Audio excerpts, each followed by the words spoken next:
تو بہرحال قرآن سے میں آپ کو کہہ رہا ہوں کہ جب تک آپ نے اپنے آپ کو نہیں پہچانا یا آپ یقین کرنے کے لیے تیار نہیں ہیں تو کسی کا باپ آپ پہ کوئی یقین نہیں کروا سکتا. یقین تو کرنے کی چیز ہے. اللہ تعالیٰ ایک بات کو کہہ رہا ہے اس پہ یقین کر لیں. ہمیں تو اللہ کی باتوں پر بھی یقین نہیں ہے ذرہ برابر. میں کہہ رہا ہوں آپ کو قرآن میں جو باتیں لکھی ہیں ہمیں یقین نہیں. اعوذ باللہ من الشیطان الرجیم. بسم اللہ الرحمن الرحیم. اللہم صلی علی سیدنا محمد معدن الجود والکرم وآلہ وسلم. سامعین و ناظرین اکرام، السلام علیکم ورحمۃ اللہ وبرکاتہ. آج کا ہمارا موضوع یہ ہے کہ قرآن سے فائدہ اٹھانے کا طریقہ.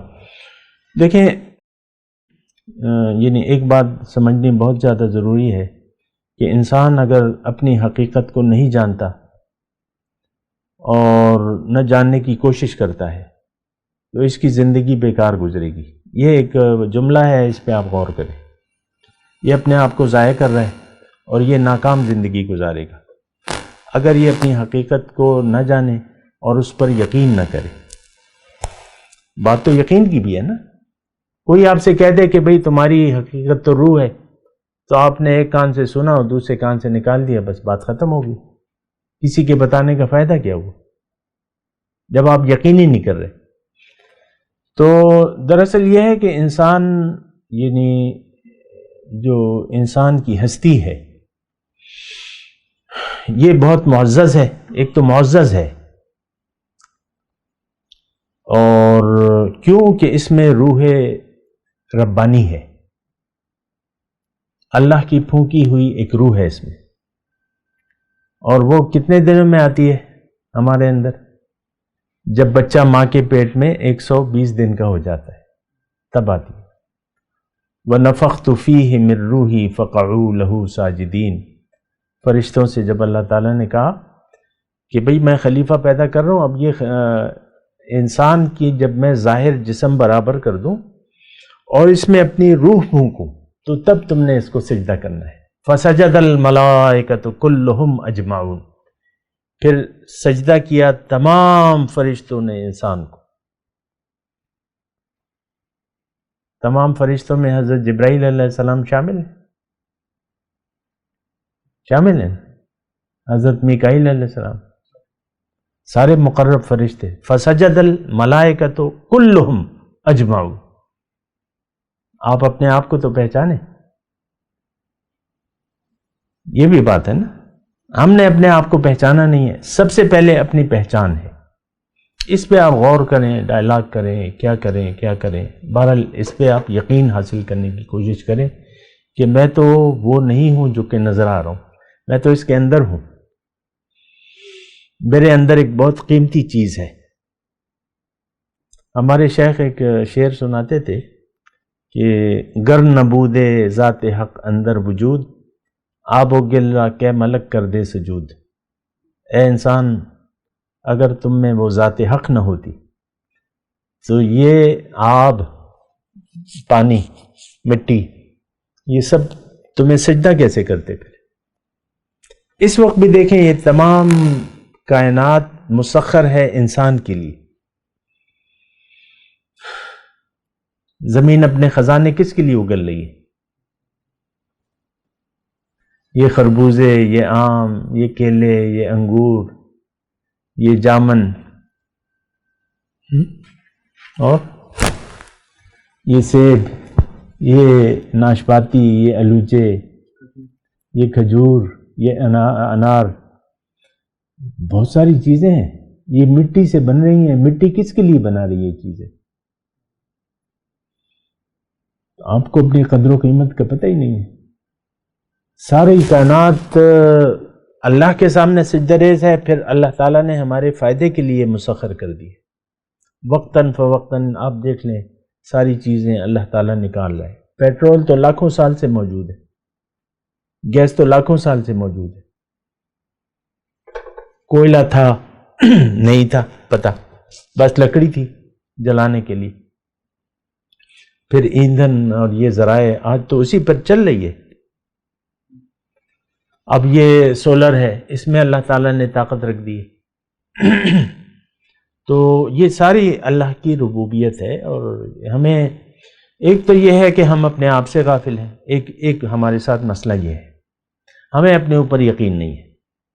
ہم کہتے ہیں بس یہی مٹی کا بت ہوں، یہ میں، یہ میری بیوی، یہ میرا شوہر، یہ میرے بچے، بس اور کوئی مسئلہ ہے ہی نہیں میرا۔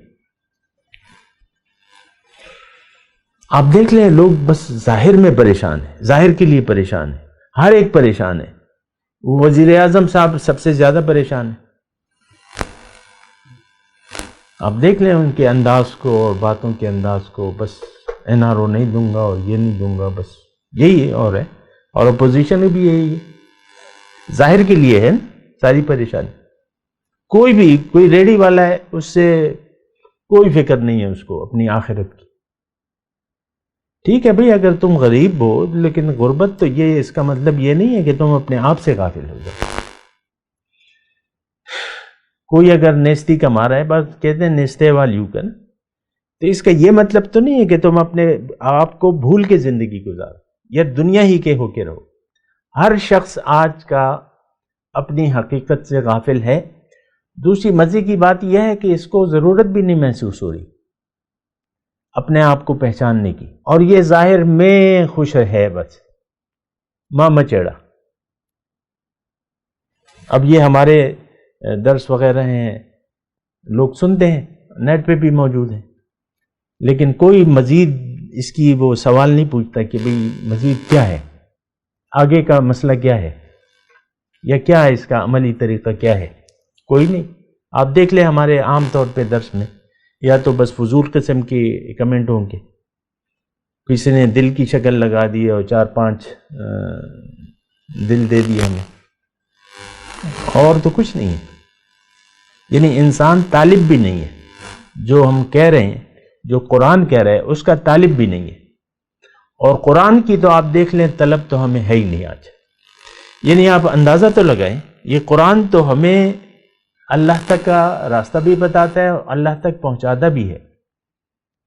قرآن میں لکھا ہوا ہے اِنَّ هَٰذَا الْقُرْآنَ يَهْدِي لِلَّتِي هِيَ أَقْوَمُ، لیکن ہمیں کوئی ضرورت نہیں محسوس ہو رہی۔ آپ دیکھ لیں اپنے بچوں کو بس قرآن، یعنی انگلش تعلیم مع ناظرہ، اسکولوں پہ کیا لکھا ہوتا ہے؟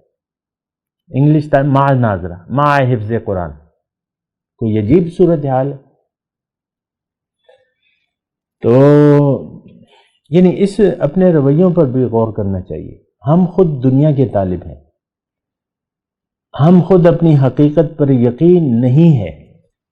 اب یہ کیسے آئے گا یہ آپ سوچیں، اس میں اب کیا کہ کوئی دوائی تو نہیں ہے۔ بعض اوقات وہ کڑوی دوائی ہوتی ہے تو وہ مائیں جو ہیں بچوں کا منہ پکڑ کے پلاتی ہیں، ایک دفعہ تو وہ پی لیتا ہے لیکن وہ کڑوی ہوتی ہے، دوسری مرتبہ وہ منہ بنا لیتا ہے بچہ، پھر وہ ماں جو ہے، پھر وہ جب ماں باپ ایک بچے کو پکڑتی ہے، دوسری ماں منہ کو پکڑتے ہیں، پھر دوائی زبردستی پلاتے ہیں۔ تو یہ ایسی کوئی چیز تو نہیں ہے کہ آپ کو پکڑ کے زبردستی کوئی پلایا جائے۔ قرآن، اس سے فائدہ اٹھانا ہے تو آپ نہیں اٹھانا ہے۔ اللہ نے ہدایت کے ذرائع تو سارے کھول کے رکھ دیے ہیں، قرآن موجود ہے، پیغمبر کی تعلیمات موجود ہیں، آج رہنمائی موجود ہے، اللہ تعالی انسان سچے لوگ موجود ہیں، آپ ان سے رابطہ کریں، ان کے بتائے ہوئے طریقے پر اپنی زندگی گزاریں، بس معاملہ ٹھیک ہے۔ تو بہرحال قرآن سے میں آپ کو کہہ رہا ہوں کہ جب تک آپ نے اپنے آپ کو نہیں پہچانا یا آپ یقین کرنے کے لیے تیار نہیں ہیں تو کسی کا باپ آپ پہ کوئی یقین نہیں کروا سکتا۔ یقین تو کرنے کی چیز ہے، اللہ تعالیٰ ایک بات کو کہہ رہے ہیں اس پہ یقین کر لیں۔ ہمیں تو اللہ کی باتوں پر بھی یقین نہیں ہے، ذرہ برابر میں کہہ رہا ہوں آپ کو، قرآن میں جو باتیں لکھی ہیں ہمیں یقین نہیں۔ آج ہم نہ جنت کے لیے کوشش کر رہے ہیں، نہ کرنا چاہتے ہیں، نہ دوزخ سے بچنے کی کوشش کر رہے ہیں، اور نہ بچنا چاہتے ہیں۔ کیوں؟ اب یہ جنت اور دوزخ، اس کا حال تو اللہ تعالیٰ نے بیان کیا ہوا ہے نا۔ جہنمیوں کے کپڑے جو ہیں وہ آتش گیر مادے کے ہوں گے، قمیصیں ان کی، سرابیلہم من قطران وتخشی وجوہہم النار لہم من فوقہم ظلل من النار ومن تحتہم ظلل، ان کے اوپر بھی آگ کی چھت ہوگی، نیچے بھی آگ کا فرش ہوگا، اور آتش گیر مادے کی قمیصیں پہنے ہوں گی، اور وہ جو ہے کھانا زقوم جو ہے وہ کھانا ہوگا، اور وہ اتنا گرم ہوگا کہ وہ پیٹ میں کھولتا ہوا کھانا ہوگا، کانٹے دار درخت زقوم، ان شجرۃ الزقوم طعام الاثیم، اور پھر وہ جب آپ کھائیں گے مجبوراً کھائیں گے تو وہ آپ کے پیٹ میں جب جائے گا تو وہ سب کچھ گل جائے گا. پھر پانی، ثم ان علیہ لشوبا من حمیم، اس کے بعد جو ہے وہ کھولتا ہوا پانی، پیاس لگے گی، کھانا کھا لیا پیاس لگ رہی ہے، پھر وہ کھولتا ہوا پانی، اور وہ حضور فرماتے ہیں کہ اتنا کھول رہا ہوگا کہ جب آپ منہ کے پاس لائیں گے تو یہ اوپر کا ہونٹ یہاں چلا جائے گا اور نیچے کا ہونٹ پیٹ تک آ جائے گا، اتنا کھول رہا ہوگا. پھر بھی وہ پیئیں گے، پھر وہ پانی ان کی انتڑیاں کاٹ دے گا. فقطع امعاءہم، ہمیں تو کوئی یقین نہیں ہے. گورو بو کہتے بش داخلہ تو سکھ راغلی، کوئی فکر نہیں، اللہ کی کسی بات پر یقین نہیں. اب یہ یقین کیسے آئے گا؟ بات کرتے ہیں ایک وقفے کے بعد. وآخر دعوانا ان الحمدللہ رب العالمین. مولاي صل وسلم دائما ابدا على حبيبك خير الخلق كلهم